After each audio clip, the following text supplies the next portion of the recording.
We didn't think it'll be this fast that the first test is wrapped up. I thought Sunday morning at best, but it was Saturday afternoon. Gives us all the more time to, of course, enjoy the weekend. But look, India going 1-0 up in some style. Handsome victory by an innings and 132 runs, and no one saw that Australia capitulation, did they? 91, are you serious? We'll get into it, of course, with Cricket Crazy Nicks and Akash Subramaniam, who'll be joining us. But right now, as you can see, it does look like a sorry figure for Australian fans if you look at that scorecard. India, of course, getting 400, pretty much thanks to Rhodes' 120, and not to forget Akshar Patel's 84, which turned out to be his highest test score, and that meant that, of course, Australia are always going to be playing catch-up cricket. Not to forget Mohammad Shami as well, doing his bit with the bat. We'll pick the bones out of that and lots more in terms of the stats and analysis right here, right now. So subscribe and tell a friend if you're just joining us right now. Enough of my fluff as usual. Let's, of course, move nicely to get the guests on board in terms of Akash and Crazy Nicks. Gents, where do we start? Because, Akash, I know that you were kind of plotting it on the office table with regards to all the predictions and how many sessions that this test match will kind of get over in. You said 8, some said 9. They were right. Yeah, see, you can see the predictions. It is 7, 8, and 9. Yeah, so we were bang on with that. I guess one prediction that came true because considering the conditions and like how Australia plays spin, right? It's not a new thing. They've done it in Mumbai pre-DRS era, so this is like just a continuation of the same. So yeah, I was always on cards. It was quite crazy how it all unfolded this morning. I woke up kind of late. I set my alarms normally at 8:30 for the Border Gavaskar, but it's kind of growing on me because, look, sometimes you just have to adapt. But next, did you expect Australia to collapse the way they did? Because, look, 177 in the first innings, everyone was questioning them. But 91, that doesn't sit well. I think it was the writing was on the wall for them, especially the moment you saw Lyon and Murphy both getting turns in sharp turn from the center in the first few moments of the day, where you saw Akshar and Jadeja both were beaten by that sharp turn, and you felt that okay, this is not going to go down well.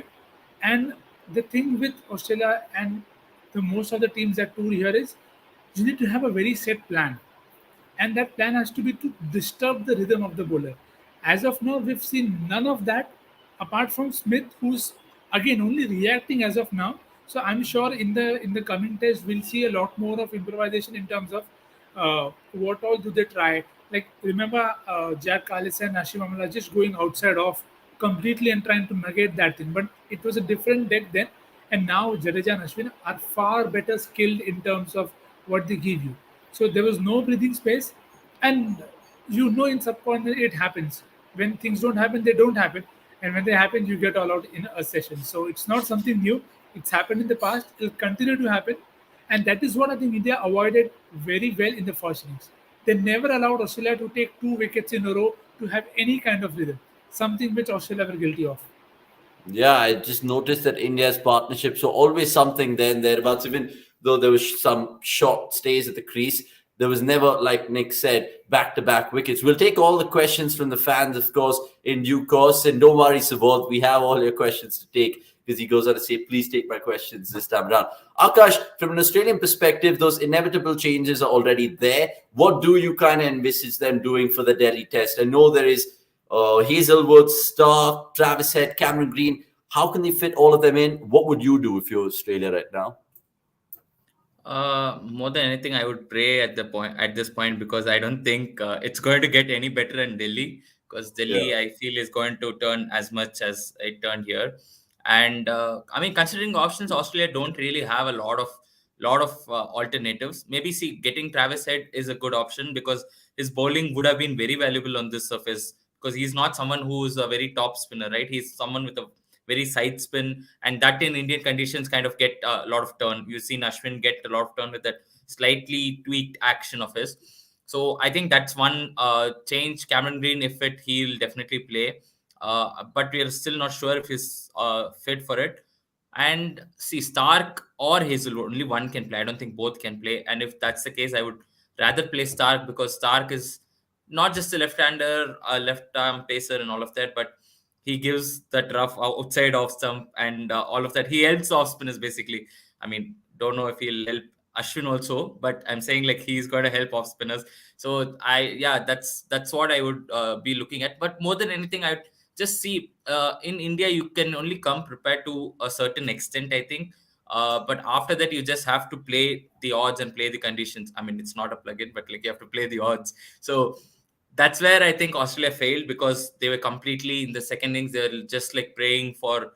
I mean, they're just trying to go for something, but nothing happened, and then they just kept giving away wickets, which is not something you would want to do in subcontinent. You would want, as as Nikhil correctly pointed out, that you have to disturb the bowler's momentum and all of that, but they didn't. So that's where I think there should be a change. Maybe not so much in personal, but maybe in how they go about and approaching things. I mean, there was lots made of them finding Ashwin doppelganger, at least in terms of bowling style, with Mahesh Pataya, but Ashwin still came to the fore, Nicks. I mean, how does Australia kind of go back to the drawing board? What do they do? I mean, Akash made some good points. Would you add on to that? Yeah, completely agree with them. Also, this game and the manner of dismissals will probably just open up the debate about whether you should play head or not. Yeah. And I mean, just to put it, the Renshaw, it may just be me, but everybody was trying to avoid getting LBW, and here Renshaw in both innings was showing both of his pads in line of the stumps, and he got LBW. I mean, it is just tells you that you whatever your plan was, maybe you were too rigid on it, and you saw that in the other things that they had as well. Like Pat Cummins did not bowl Bolland or himself, and kept bowling Lyon and Murphy. So it's not just about changing personnel, but you need to have a fresh mind and not a rigid one, and you have to think on your feet. Now, something that Rohit did well in the first innings is you saw him give very quick spells to the bowlers. He had Jadeja for 1 over, took him out, got Akshar back. Now, again, sometimes they may look unnecessary, but what they're doing is they're giving the bowler also a break, and of course, it is discussed. So it's not something that's happening just randomly. So I think that will also have to be considered that okay, if they take out ball in, they play start, they should definitely play Ashton Agar. I don't know what. Now again, you will say he's averaging 40 in first class cricket, but the wickets here they will help him. I mean, if Yeah. not here, then where? So I think all those calls are where you have to be very sure that okay, he should still be doing much better than what other bowlers have done. And maybe he'll threaten. Lyon, I think, had a lot of unlucky kind of vibe because catches were dropped, and Murphy benefited out of two very weird dismissals. Otherwise, the game would have looked much more difficult and different for them. So, expecting 3-4 changes, but it'll also have to be about the mindset that they play with. Guys, I'm just peering through the cricket.com Twitter page and lots of stats, so you guys can go check that out. Now, what stands out is, of course, Ashwin and Jadeja. Akshar, of course, not to forget what he did with the bat and some crucial wickets as well. But are we living in a phase that it's almost that we take Ashwin and Jadeja for granted, guys, in terms of how good they are? The fact that, yes, we're dominant at home. Yes, we have this impressive test record. It comes down to them, really, doesn't it, Akash? Ashwin, what he does with the ball, invariably, 31 fifers now, Jadeja, 250 wickets. We're really blessed to have them as Indian cricket fans and the public generally, right? Yeah, true. I mean, if you look at all the Test cricket lovers, right, they go back to the West Indies quadrant, pace quadrant, and all of that. But this Indian bowling attack, for the consistency they've maintained, that is Shami, Umesh, Ashwin, and Jadeja. I'm not considering Akshar or Siraj because they are relatively new. But these four, for the number of years they have dominated across against oppositions, it's remarkable. Because see, if you can only be prepared as much against the bowler, but somebody like Ashwin, I don't think you can even study him a lot because he keeps changing his stuff. You look at how he bowled. He openly said that he had a new bowling action and he tried something different here.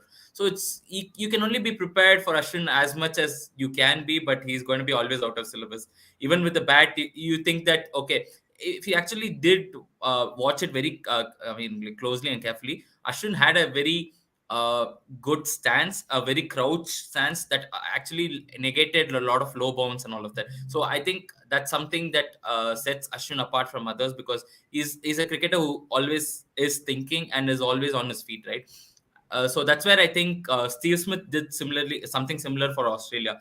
That's where the other batters could not actually showcase their potential because Renshaw, again, as Nikhil pointed out, even the worst thing is uh, his stance is way outside off stump, and it was coming into the. It's almost like he's wanting to get out.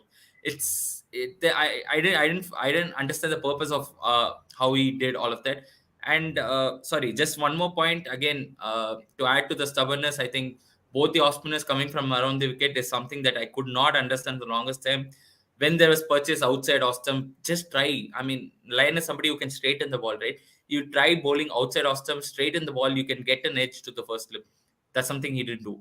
I don't know why they just went with a plan A and they're stuck by it, which is clearly not working.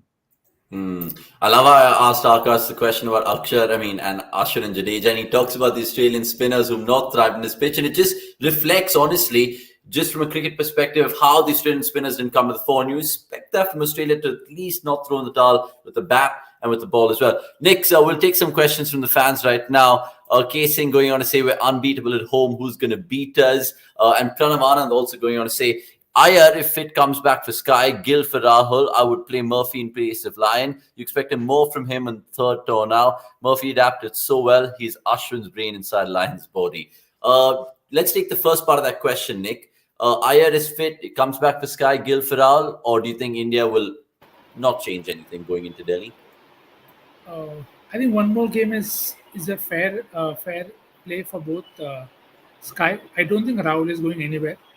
He's had a couple of 50s and 100s in the last few test matches. May seem few decades ago, but it is not that long. And you have to back consistency there.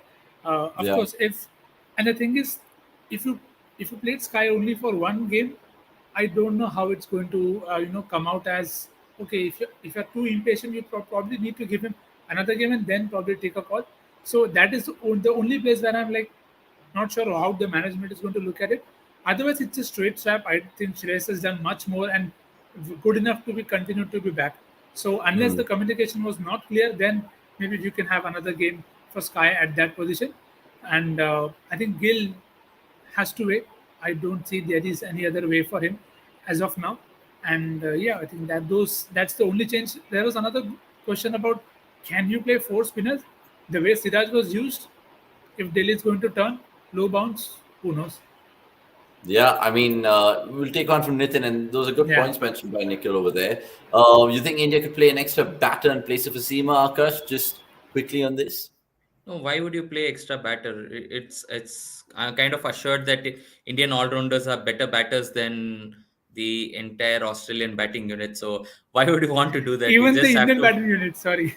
Yeah, I mean, even in the Indian top order, but like, so if that's the case, why would you want to play an extra batter? That makes no sense. And yeah, I mean, Gill replacing will happen eventually. Not, I don't think it will happen the second test. But with Surya Kumar Yadav, I think it was more like I think Rohit said, right, horses for courses kind of selection. So that's kind of where he's getting in that, and he's probably going to be dropped.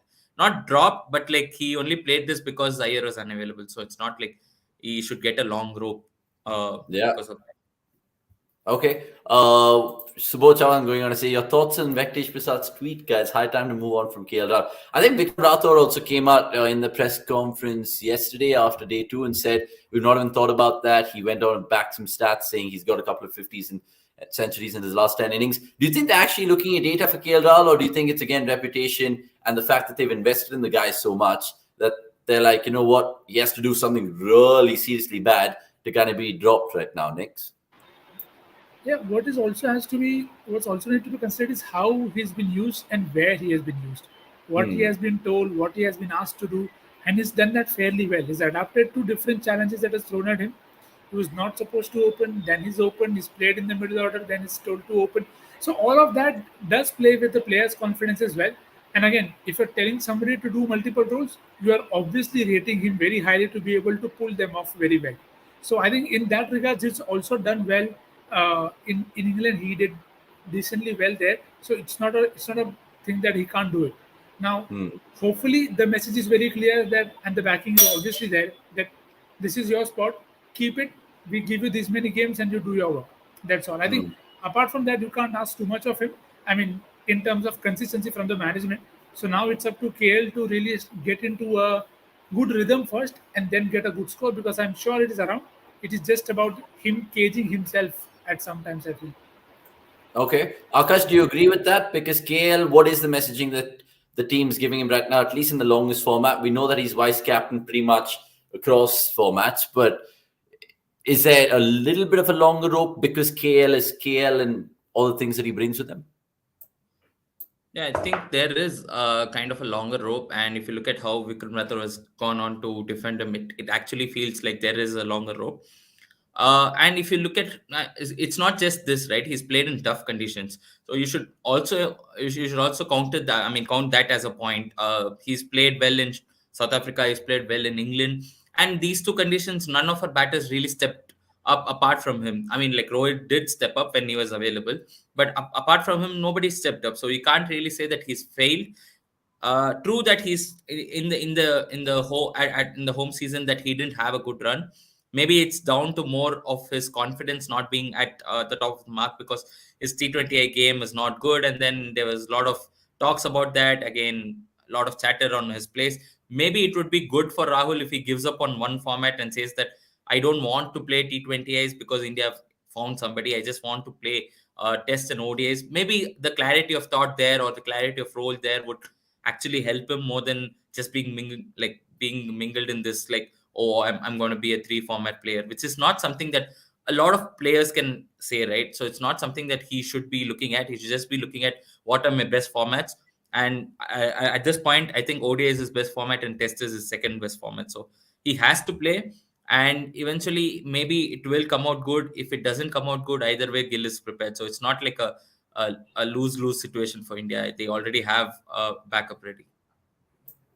Fantastic points there. And KL Rahul, let's see if he can emulate what he did in that 2017 Test series against Australia, where he did get a good amount of 50s. We'll leave that there. We'll take another one and wrap proceedings here on this kind of shortened live, because Australia, let's face it, has not given us that much to talk about. So, Chavan, going on to ask both you guys, who is the best batsman against spin in Test cricket? Is it Rohit Sharma or Shreyas Iyer? Who has better skills? Now, I think our statsman Anirudh put out some data yesterday in terms of since 2020. I think Ashwin, Jadeja, and Rohit were our best batsmen against spin, funnily enough. But in terms of Rohit and Shreyas Iyer, Nix, who's your money on?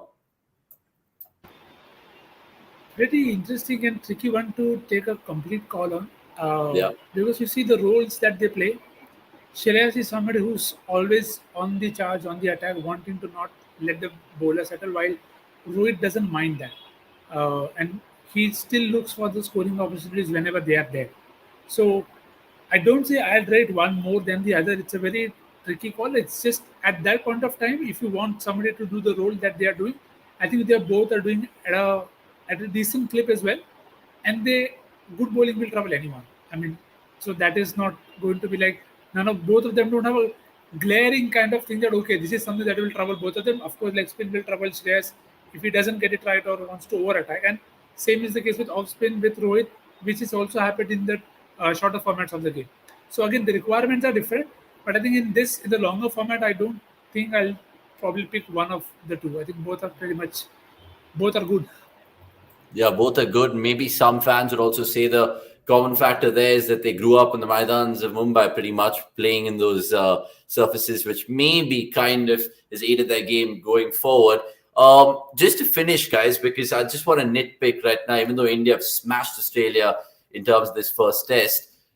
If we have to nitpick, what are the negatives? Apart from Virat Kohli's slip catching, I know you guys are going to throw some daggers to me in office tomorrow when I get there. But apart from that, apart from Kohli, KL, any other blaring signs, or are we reading too much into it, Akash? No, I think you've mentioned all the three negatives for India from this game. How can you possibly assume? Think that Virat Kohli is your best slip fielder when you have Rohit Sharma, KL Rahul, and there's like endless possibilities, and you decide that Virat Kohli is your best slip fielder, which but makes no Steve sense. Smith's giving him good company, isn't he?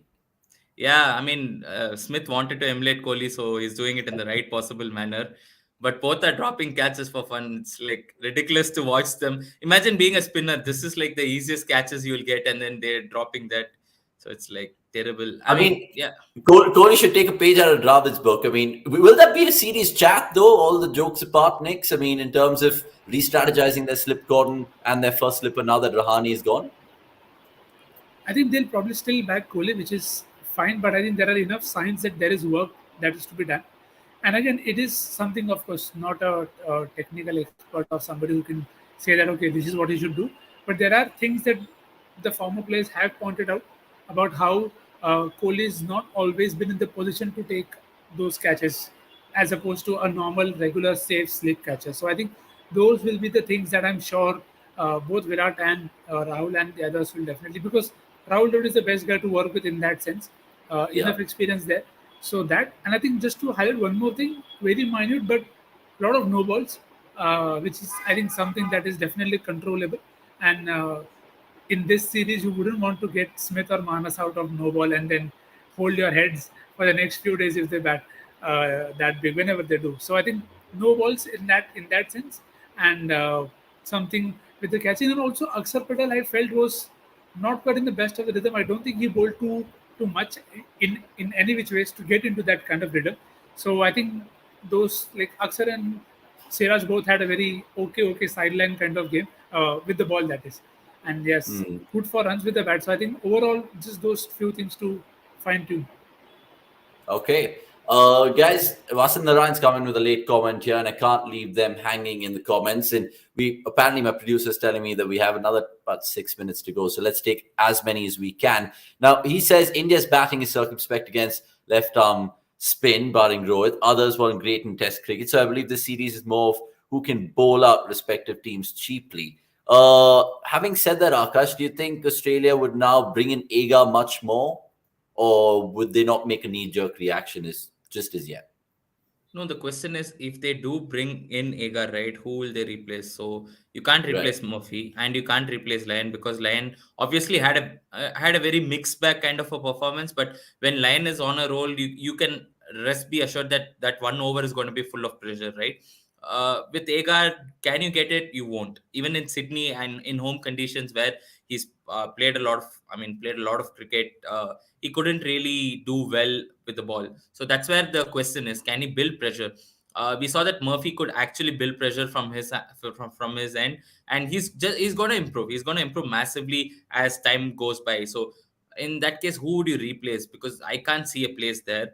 Uh, or you have to play Agar as say an opener, something out of the box. Say play him as an opener instead of Warner, and just ask him to bowl left arm spin.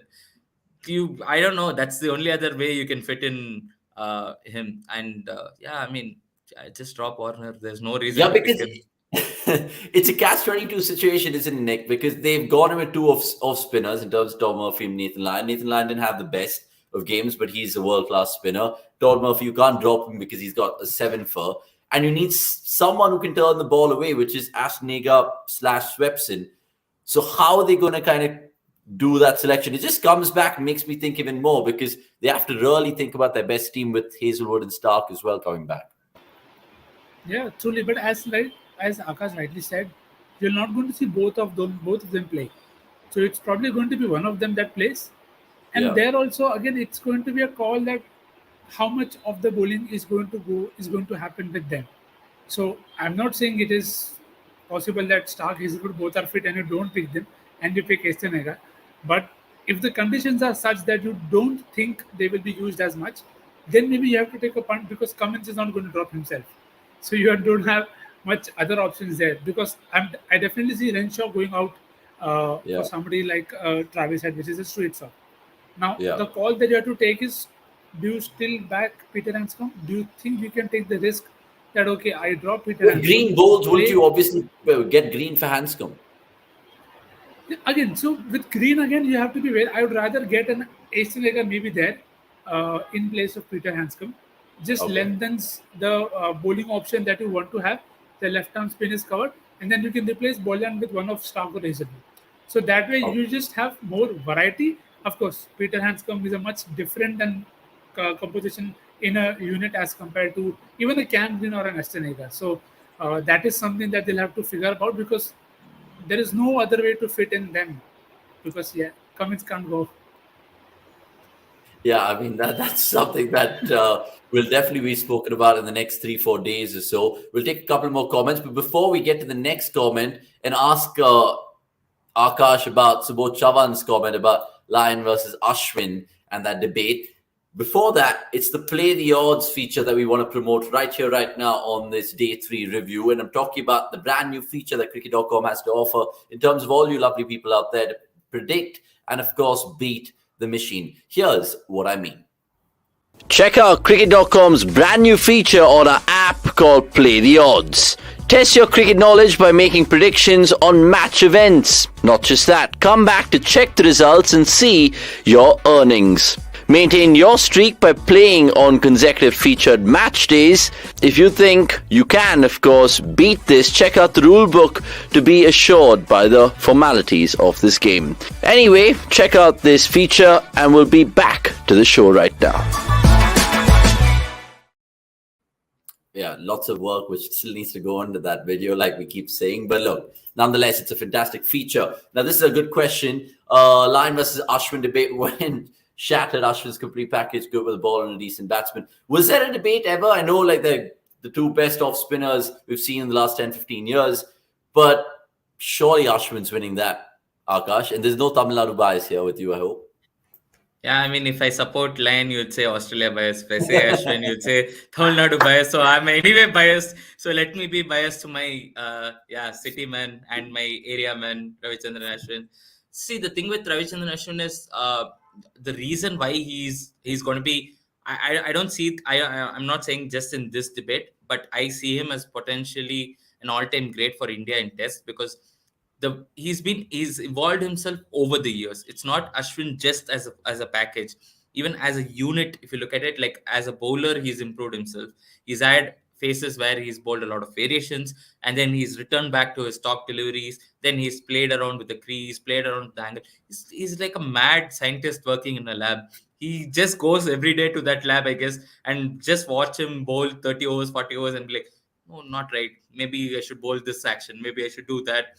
And then now his batting is also improved. I mean, there was a dip. I'm not going to deny that there was no dip, but after that, how the way he's bounced back, right? Even in the interview, he was like, "I am okay. If the team wants me to play at number 3 as a night watchman, I don't care." That most of the say like all rounders would be like, "No, I can't go and send in a tail enders or like a bowler, right?" But Ashwin is like, "I want to take that responsibility. Give it to me. I am ready to even play as number 3." That's what I've been asking the management to do. So that kind of shows that his leadership quality is something that India immensely benefit from. Even if you look at the way he was bowling, right, and the way he was like positioning his field and everything, this goes on to say that show that the man reads the game more than any one of us combined. I mean, like all of us combined even. So you cannot deny he's going to be an all-time great, not just in Indian cricket, maybe in world cricket also. If you look at it, possibly an all-time great for Test cricket. Yeah, absolutely. I think the fact that he's now past 450, that 619 figure beckons, and we did a video on this, I think 8 months ago, where he potentially could catch up with Anil Kumble at his 40th birthday, believe it or not, if he does get that amount of tests in his kitty. Just to add on that, Nix, and wrap up proceedings right now on Ashwin, because truly one of the greatest match winners that we've produced in Test cricket. How much more can this man go? Because like Akash put it, he's a mad scientist working in a lab. We just heard him in that post-match chat where he kind of gave us insight about how he got David Warner out and he was undone with Virat Kohli slip catching. But he wanted to get Warner going and give him some boundaries before he really susses him in. He thinks about the game so well. Does that what makes him kind of stand out in this modern era where people are not so inclined to the game? Yes, 100%. Also, it's the eagerness to be able to be open about himself. It is something that's very rare because you saw what we just discussed at the start that Australia was stuck to one thing. That's not something that you see with Ashwin. He'll try 100 things. 50 will not work, 50 will work. But at least he's able to have that open mind that, okay, no, I need to do this, so I'll try. So he's not averse to those changes. And of course, he's doing enough homework on every player, which is why he's having those many options. So as Akash rightly said, he's somebody who's evolved, and the more you grow into the game, the more you realize that, okay, these are all the options that I have against these many kind of bowlers. I mean, his record against left-handers it is beyond brilliant. The number of less innings that is taken to get to those many wickets, it doesn't just happen. There are inner off spinners around there. You can shake a trick in Bangladesh and 10 will fall off. But not everybody is taking those many wickets in whatever they play. It's the skill, it's the intent to grow and learn. And he's sitting on 450 wickets. It's not that is new. So I'm sure even if he's on 500 or 520, he'll still be thinking that way only. So it's the eagerness to learn and grow and always be one step ahead of the opposition is what just sets him apart. Hopefully he gets his enough due because we are always questioning the pitches when he takes wickets, which is not when something that we say when a Stark is taking wicket or an Anderson is taking wicket. A good bowler, you don't take 450 wickets based on your pitches. So no matter a former player or whoever it is, you just have to respect the name far more for the game that the person has. Yeah, pertinent points that, and look, you can never write a champion off because there was so much talk about Ashwin not getting a fifer in like the last 10 tests or so, but he's done it. And I think Australia watch out in the tests to come. Gentlemen, it's been fascinating to pick your minds and, of course, take all the comments in this post-match live. Day 3, there's no day 4, there's no day 5. So don't go anywhere because, look, Sunday, there will be plenty of content on our channel with regards to the Women's World Cup watch-along. It's a big one, India versus Pakistan. We're going to have that for you from about 8:30, so that means I missed my Leeds versus United game, but that's fine. We all have to work on the weekends. Akash and Crick Crazy Nicks, thank you for your presence, and we'll see you shortly, brothers. Right, so all you guys, really appreciated all your comments. Subochan saying, good show, thoroughly enjoyed today, excellent improve your knowledge, well done. We really appreciate you and being so kind. Speaking of kind, you've gone on to say I'm kind as well. Look, I can just ego massage myself out of the show right now, but I have better things to do on a Saturday afternoon. It's time to say goodbye. Subscribe to the YouTube channel. Tell a friend because cricket.com is here to stay. And of course, don't forget our social media handles as well. My name's Avish Hegde. It's goodbye and see you Aussies in Delhi because it could be 2-0. Too good, India.